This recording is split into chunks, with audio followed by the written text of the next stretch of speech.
Yo minasan, seperti biasa kembali lagi bersama channel Sayonara Jiraiya. Video ini merupakan lanjutan pembahasan kita yang kemarin.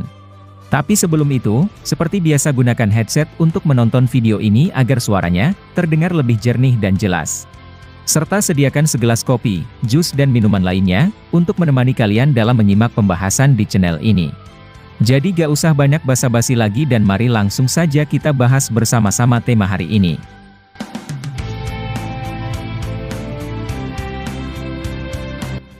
Pada adegan terakhir di video part 101 kemarin, Cakra Yamato diserap oleh Shinju versi Ishiki atau Jura. Sementara di sisi yang lain, Kawaki memilih untuk mengurus Shinju Jura, dan meninggalkan Boruto dengan Shinju versi Sasuke. Sekarang, mari kita lanjut pembahasannya pada video part ke-102 ini. Adegan pertama dimulai dengan terkejutnya seorang Boruto, setelah melihat reaksi Sarada kepada Shinju Sasuke.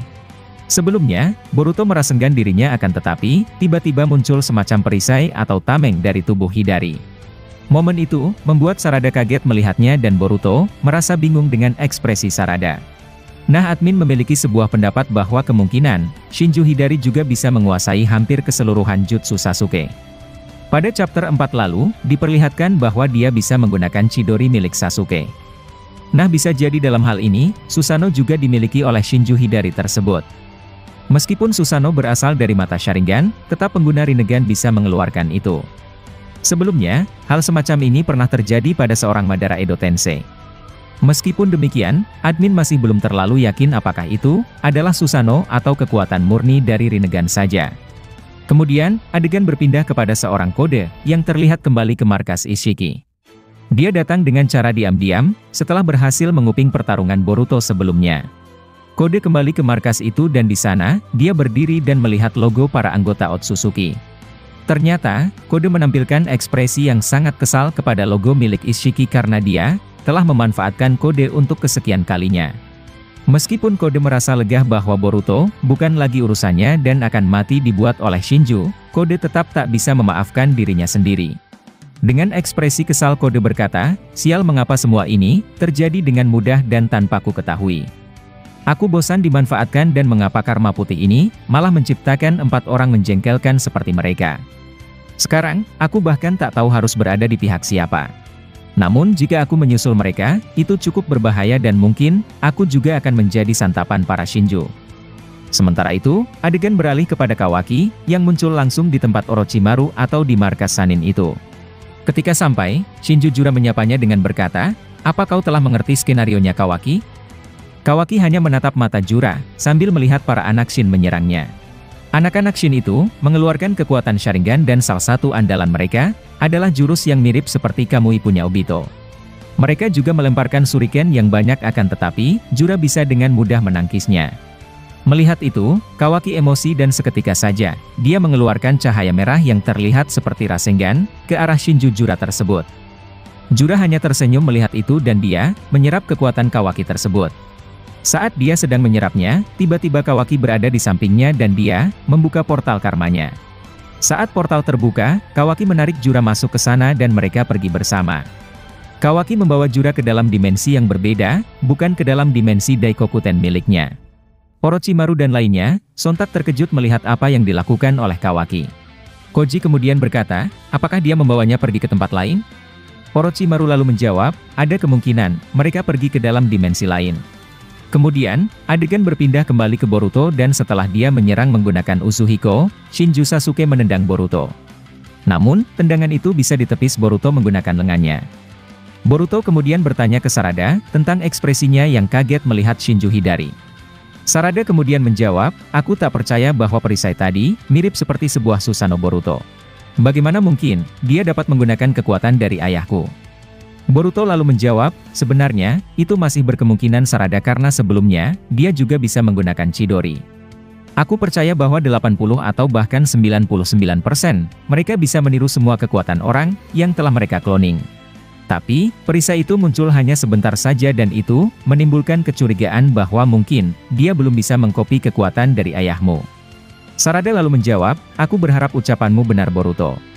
Kemudian, Boruto berlari sambil melemparkan beberapa kunainya, yang di situ telah ada tanda Hiraishin-nya. Entah dia menggunakan katak itu, atau menggunakan logo dari desa Konoha.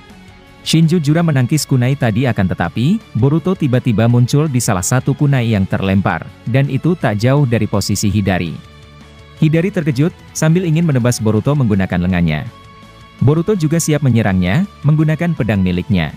Namun apa yang terjadi, Hidari tiba-tiba masuk ke dalam limiternya, dan muncul di hadapan Sarada. Sarada sontak terkejut, begitupun bayangan Boruto yang sedang menjaganya. Ketika dia menyerang Sarada, Hidari langsung merasa aneh dan batal menyerang Sarada. Nah, melihat momen itu, bayangan Boruto langsung menebasnya saat itu juga. Tubuh Hidari kemudian terpotong, namun itu tumbuh kembali.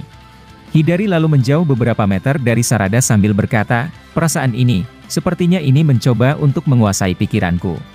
Apa sebenarnya yang terjadi dan mengapa anak itu tak bisa kuserang begitu saja?" Nah, seperti yang kalian ketahui, ada sebuah slogan bahwa klan Uchiha tak segampang itu untuk dikendalikan atau digenjutsu. Pada video sebelumnya, admin pernah menjelaskan jika Sasuke palsu, kemungkinan akan berkhianat kepada Shinju Jura. Mengapa itu bisa terjadi? Jawabannya adalah, Uchiha punya keistimewaan dari mata mereka. Itachi pernah terlepas dari Edo Tensei berkat mata Shisui. Sementara Sasuke juga pernah melakukannya ketika membalikan jutsu Orochimaru, yang coba untuk menelan tubuhnya melalui genjutsu. Jika ini akan terjadi kembali, maka tentu ada sebuah istilah bahwa kesalahan terbesar Kabuto adalah mengedotense seorang Itachi. Dan kesalahan terbesar para Shinju atau Jubi adalah dengan mengkloning tubuh dari seorang Sasuke. Lalu kemudian, Hidari terus merasa keanehan itu dan sepertinya, jiwa Sasuke asli mencoba memaksa untuk merebut tubuhnya kembali. Nah, Boruto melihat itu dan dia langsung meluncurkan Rasengan ke arah Shinju Hidari. Hidari menyerap Rasengan itu menggunakan mata Rinnegan-nya. Kemudian ketika Boruto maju kembali, tiba-tiba dia mendengar laporan dari katak kecilnya. Boruto berhenti sejenak, sambil mendengar laporan itu. Nah, ternyata, katak kecilnya mendapatkan laporan dari Koji bahwa Kawaki membawa pergi Shinju Jura ke dalam dimensi lain. Boruto sempat terkejut mendengarnya akan tetapi, Boruto mengetahui maksud dari Kawaki. Tujuan Kawaki membawa ke sana adalah, agar tidak terjadinya kerusakan parah di desa Konoha, ketika mereka bertarung bersama. Dan kedua mungkin dimensi itu tak bisa dimasuki secara bebas, oleh limiter milik kode. Namun, ini masih belum pasti karena para Shinju bisa keluar masuk dari masing-masing tubuh mereka, layaknya para Sumeaka sebelumnya. Kemudian, Boruto setuju dengan cara Kawaki dan dia berharap, Kawaki bisa mengatasi Jura di tempat itu. Kemudian, adegan beralih kepada Kawaki dan Jura, yang sampai di sebuah tempat misterius atau dimensi lain. Mereka bersama-sama melayang di udara, dan saling menatap dengan ekspresi kesal. Jura berkata, "Apa kau pikir aku bodoh Kawaki? Menggunakan limiter kode, kami bisa keluar masuk dari sini." Kawaki kemudian menjawab, "Jika kau pergi sebelum bertarung, aku bisa mengatakan bahwa dirimu adalah pengecut yang paling memuakan." Nah, Jura yang merasa bahwa mereka sangat kuat, terpancing oleh ucapan provokasi Kawaki tadi. Itu wajar saja karena Jura telah menganggap bahwa mereka bahkan lebih hebat dibandingkan para Otsutsuki. Jelas dia mengatakan seperti itu karena mereka merupakan sumber kekuatan dari para Otsutsuki. Namun, inilah ego atau sifat Jubi yang mudah terpancing dan dimengerti oleh Kawaki. Kawaki berhasil memprovokasinya, dan Jura akhirnya memilih untuk menetap di situ. Dengan ekspresi kesal Jura lalu menjawab, "Baiklah jika itu keinginanmu, jangan salahkan bahwa aku akan membunuhmu lalu memakanmu. Secara kebetulan, aku ingin mengambil tubuh Naruto dan sekarang, lebih baik kau serahkan dia padaku bocah." Kawaki menjawab, "Aku bahkan telah bersumpah untuk membunuh anak dari Naruto sendiri." Mengapa aku melakukan itu? Karena di tubuhnya, ada Otsutsuki yang mencoba mengincar Nanadaime juga. Jika anaknya saja ingin kuhabisi, apalagi dengan dirimu sialan. Kau hanyalah monster yang mengkloning orang lain, dan mencoba untuk membuat kerusakan. Baik kau atau Otsutsuki, itu sama saja dan aku tak akan membiarkan kau merebut Nanadaime. Apa yang dikatakan Kawaki itu memang sangat singkat, padat dan jelas. Logikanya saja anak Naruto yakni Boruto, di depan bapaknya sendiri akan dihabisi oleh Kawaki. Apalagi seorang makhluk asing seperti Jura, yang tentu lebih akan Kawaki bunuh secara brutal. Gak mungkin seorang Kawaki memberikan Naruto secara cuma-cuma kepada Jura, layaknya jabatan Hokage yang diberikan kepada Paduka Maharaja yakni Shikamaru Nara. Kawaki langsung mengaktifkan Sukuna Hikona miliknya, sambil mengecilkan tubuhnya dan menyerang titik buta Jura. Jura terkejut melihat kegigihan dari Kawaki, yang tak mau melepaskan Naruto. Jura mengaktifkan kekuatan Rinnegan-nya, yang tentu saja adalah kekuatan Limbo. Bayangan tak terlihat itu menahan serangan Kawaki, namun seketika saja, bayangan Kawaki datang dari arah yang berbeda. Dia menyerang menggunakan lengan karmanya, dan itu berhasil mengenai Shinju Jura. Jura terhempas jauh sambil terkejut melihat Kawaki ada dua. Ternyata, Kawaki menggunakan Kage Bunshin miliknya untuk mengelabui seorang Jura. Hal ini mirip dengan apa yang telah dia lakukan kepada Ishiki sebelumnya. Kawaki kemudian berkata, "Untung saja, aku pernah belajar menguasai jurus shinobi seperti ini." Nah, setelah momen tersebut, adegan ternyata tiba-tiba telah berakhir di sini. Untuk kelanjutannya, kita akan membahasnya pada video part ke-103 nantinya. Masih Halo, banyak selamat prediksi datang di atau channel hal-hal kami, yang akan yaitu terjadi Sayonara ke depannya Jiraiya. yang bakalan kami Di bahas sini kami tuntas akan di membahas channel ini. seputar informasi mengenai Dan jika anime kalian Naruto suka dengan maupun pembahasan Boruto. teori maupun fakta di Kami channel harap kami, kalian dapat jangan lupa menikmati untuk video selalu yang stay kami menunggu dan tampilkan. selalu berlangganan. Oh ya, jangan lupa juga Sampai untuk like jumpa dan di video subscribe channel selanjutnya ini, dan salam shinobi. agar kedepannya kami selalu